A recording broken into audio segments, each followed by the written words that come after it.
first approached doing an honors thesis, I was really at a quandary at what play to choose. So I've always been interested in Shakespeare. My sister even named the cat Titania after I played Titania in a kid's production of A Midsummer's Night's Dream. So for this project, I really wanted to find a way to blend post-colonial and gendered criticisms because as a woman of color, these frameworks have really been interesting and exciting for me to discover. And so I was thinking about Shakespeare, and I finally alighted upon the Tempest. And so just kind of like a funny anecdote about the Tempest, when I was first developing my interest in Shakespeare, at the ripe age of 6, my mom used to make me watch animated Shakespeare adaptions. And one of those was the Tempest, and I have a few stills, and I watched it the other day, and it was really terrifying. I remember that. And what's kind of funny to me is Caliban was the most frightening figure from this, and from trying to do a post-colonial project, so it's kind of ironic that I'm most freaked out by the post-colonial subject. Caliban isn't really the focus of what I want to talk about today. What really interests me about the Tempest is the figure of Miranda, Prospero's daughter. And so, why Miranda? As I was looking over the criticism surrounding the Tempest, I really noted a lack of analysis regarding Miranda. So here's what a few critics have had to say about her. Anya Lula thinks that Miranda cannot choose but to obey Prospero. In reference to feminist critics privileging the female voices in Shakespeare, Anne Thompson believes that there's very little to work with. And then finally, Laurie Gerald Leinier believes that Miranda's submission and her demure nature are really key in the plot. However, in addition to this, most of the criticism about the Tempest, not just in gender studies, but in post-colonial studies as well, really focus on Caliban. And while that's fantastic, and I do think that Caliban is an important figure, I think it's incredibly problematic that these areas of study that are supposed to give power and voice end up marginalizing Miranda and perpetuate the silencing of female figures. And including this, there have been so many studies recently which privilege the voices of Shakespeare's more demure heroines, like, for example, Ophelia from Hamlet or Desdemona from Othello. And so when I approached this in my study, I decided to use a blend of post-colonial and gendered frameworks to see Miranda and understand her opportunities for voice and strength in her character.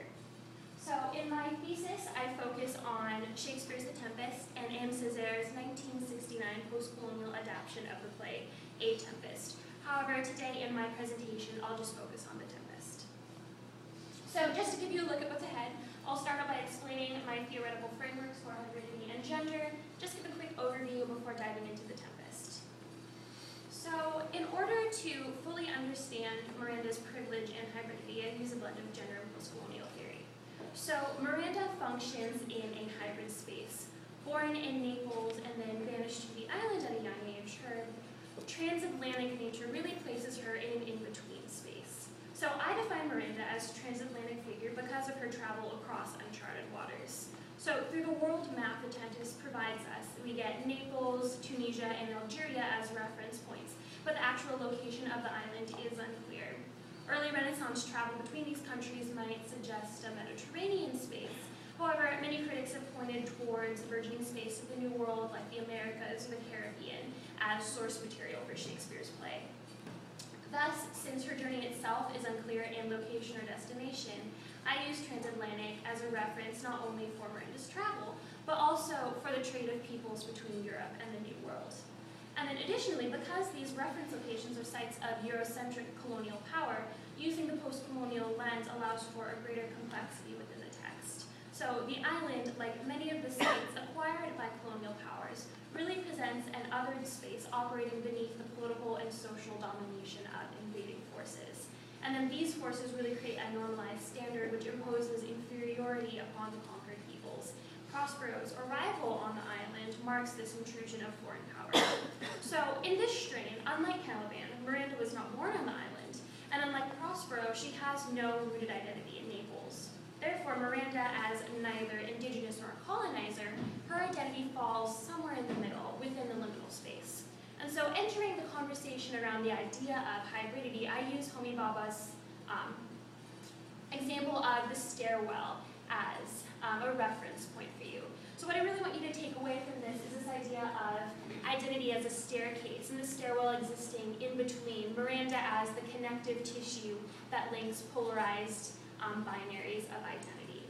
And so hybridity resists the normative labels of the ruling dominant class, or the colonizer, and the marginalized, or the indigenous other. The stairwell provides a passageway through binaries of identity, breaking down constructed difference and privilege. And so, hailing from both polarities as nobility and as a transplanted native of the island, Miranda really embodies this sense of connectivity. However, it's important for me to make the distinction between the island as a space for hybridity and Miranda as a hybrid figure. So although the island works as a resting space for Miranda's hybridity, Miranda herself is not symbolic of that physical space. Rather, the island stands as a physical representation of the other. As a colonized space, it functions beneath dominant culture, submitting to the rule of the colonizing power. So, viewing Baba's idea of polarized locations as physical spaces, the island quite literally becomes the other landing of the staircase. So, while the dominant culture, in this case the displaced colonizer from Naples, seeks to uphold these binary structures of difference, the other location subtly works beneath the surface to create hybridity. And then so, the travel through transatlantic waters transforms Miranda into a hybrid figure, leading her from one end of the binary spectrum to another. So this functions as a kind of rebirth. Prospero recalls their journey from Naples to the island with language that reads as the giving of new life. So upon retelling the storm that wrecked Miranda and his ship, he says, "When I have decked the sea with drops full salt, under my burden groaned, which raised in me an undergoing stomach to bear up." So, while Prospero remains effectively unchanged by the journey, Miranda is really born anew as a hybrid figure raised in an othered space. Prospero goes through a kind of labor, pushing past the forces of nature to deliver a daughter that might survive its swells better than himself. So, Miranda's metaphorical rebirth through transatlantic waters transforms her potential for agency and voice. She becomes a woman born of crossing boundaries between culture, privilege, and gender, birthed naturally by a woman and supernaturally by her father, sort of new kind of Venus emerging from the sea. Thus, she's allowed a special malleability and fluidity denied to other characters who do not receive the same privilege of a transatlantic birth. One image that really helps me think about this idea of hybridity is this painting I have up on the slide, The Birth of Venus by Sandro Botticelli from 1486. And so this provides a good visual for what I think Miranda would look like. Not only is she emerging from the waters, but her nudity really displays a sense of sensuality and awareness of body. But as you'll probably notice, this depiction of Venus, like Miranda, is white. And so typically, the concept of hybridity, typically the concept of hybridity is usually applied to the context of race. So the hybrid condition affects those operating beneath the colonizer. So usually a white Eurocentric force exerting power over an indigenous other. And so the indigenous other then develops power and autonomy through the displacement of their identity.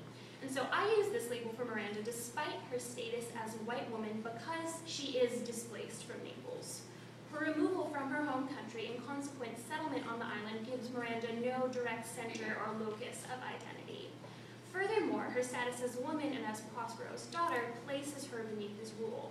And if we view the patriarchy as another level of colonization over women's bodies and sense of self, this makes Miranda both the colonized and the colonizer, and so adhering to neither binary, but existing in between.